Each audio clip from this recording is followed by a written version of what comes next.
Assalamualaikum warahmatullahi wabarakatuh. Perkenalkan, nama saya Indah Novitasari dari kelas akuntansi 6-3. Kali ini saya akan membahas mengenai teori perilaku konsumen.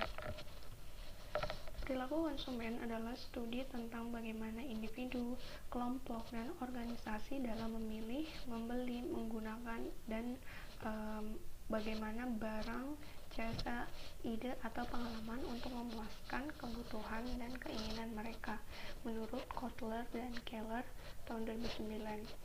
Perilaku konsumen didefinisikan kegiatan individu yang secara langsung terlibat dalam mendapatkan dan mempergunakan barang-barang atau jasa, termasuk di dalamnya proses pengambilan keputusan pada persiapan dalam penentuan kegiatan-kegiatan tersebut.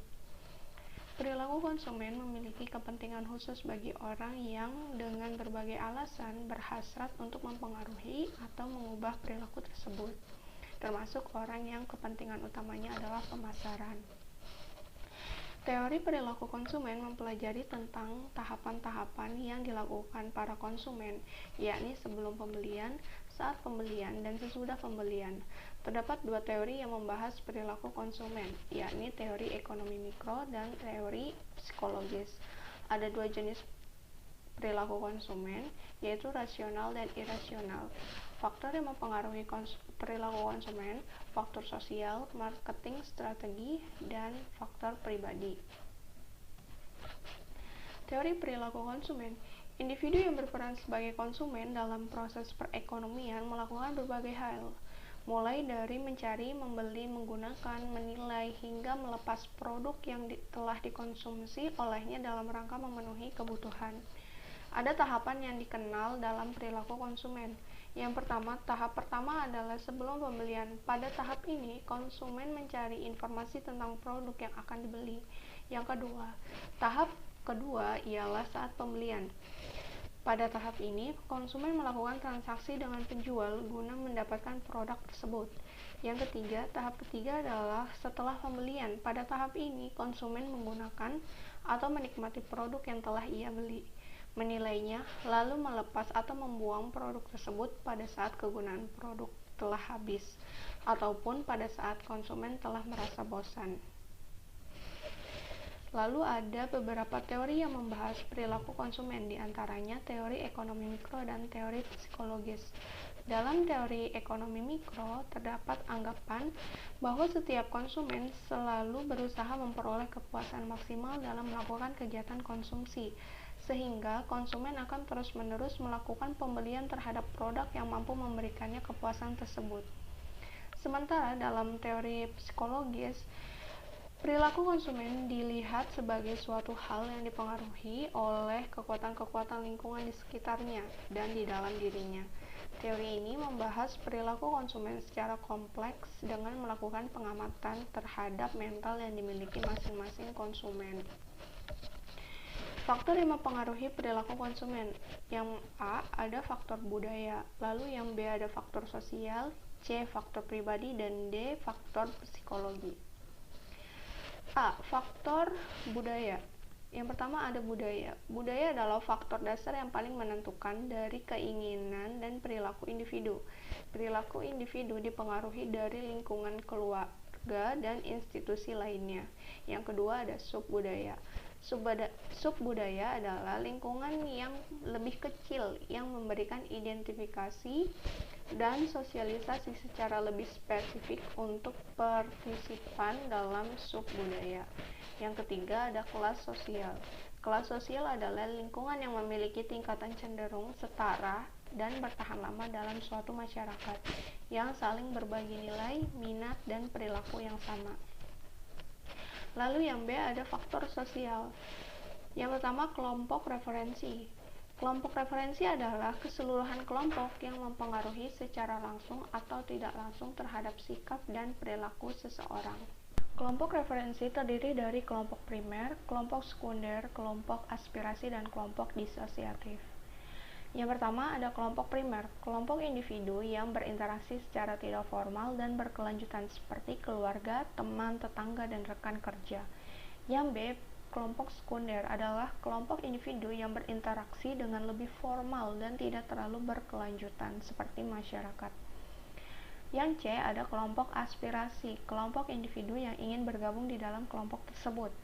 Ya, yang terakhir ada kelompok disosiatif, adalah kelompok yang ditolak oleh individu karena memiliki nilai dan perilaku yang tidak bisa diterima individu tersebut. Lalu yang kedua ada kelompok keluarga, merupakan lingkungan yang penting serta paling berpengaruh dalam kehidupan pembeli.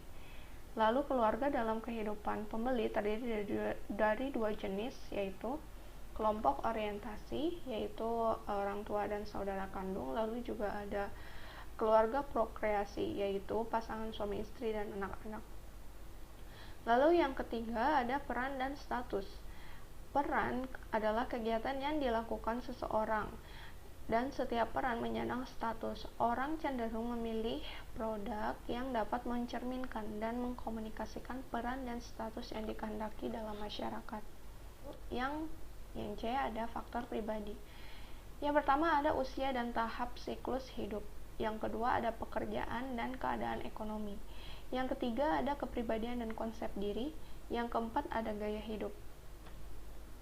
Lalu yang D ada faktor psikologi. Yang pertama ada motivasi. Tingkat motivasi juga mempengaruhi perilaku pembelian dan pembelian pelanggan. Setiap orang memiliki kebutuhan yang berbeda, seperti kebutuhan psikologis, kebutuhan biologis, kebutuhan sosial, dan lain-lain.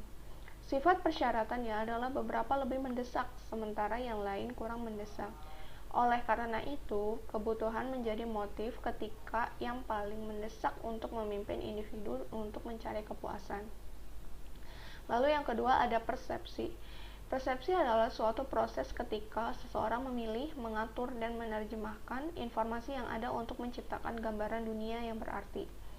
Ada 3 proses persepsi yang berbeda, yang merupakan perhatian selektif, distorsi selektif, dan retensi selektif. Lalu ada pembelajaran. Pembelajaran dapat memberikan perubahan dalam perilaku individu yang berasal dari pengalaman hidup. Yang keempat ada memori. Memori jangka panjang. Memori yang paling diterima dengan membentuk model asosiatif, di mana dalam model tersebut seseorang menganggap pengetahuan tentang merek konsumen merupakan informasi dalam memori dengan berbagai asosiasi yang saling terhubung. Asosiasi merek terdiri dari pengetahuan, perasaan, persepsi, citra, pengalaman, kepercayaan, sikap, dan lain-lain yang berhubungan dengan merek. Perilaku konsumen dapat dibagi menjadi 2, yaitu 1. Perilaku konsumen dapat dibagi menjadi 2, yaitu 1. Perilaku konsumen rasional. Kegiatan konsumsi yang dilakukan tersebut dapat dikatakan rasional apabila produk yang dikonsumsi dapat memberikan rasa puas dan memiliki nilai guna yang optimal. Lalu yang kedua ada produk tersebut betul-betul dibutuhkan konsumen, bukan keinginan semata. Yang ketiga, konsumen mempertimbangkan kualitas produk yang terjamin. Lalu yang terakhir ada konsumen mempertimbangkan kemampuan ekonominya sebelum melakukan transaksi. Perilaku konsumen yang kedua ada perilaku konsumen irasional. Sebuah kegiatan konsumsi dapat dikatakan irasional apabila konsumen membeli produk karena tertarik pada promosi dan iklan, bukan berdasarkan kebutuhan. Konsumen hanya mau menggunakan merek yang terkenal. Konsumen membeli produk demi gengsi semata. Contoh perilaku dari perilaku irasional: tertarik dan terpukau pada promosi dan iklan dari suatu produk, baik melalui media cetak, elektronik, ataupun sosial. Yang kedua, merek yang dimiliki hanya merek terkenal, lalu mengutamakan gengsi atau prestise.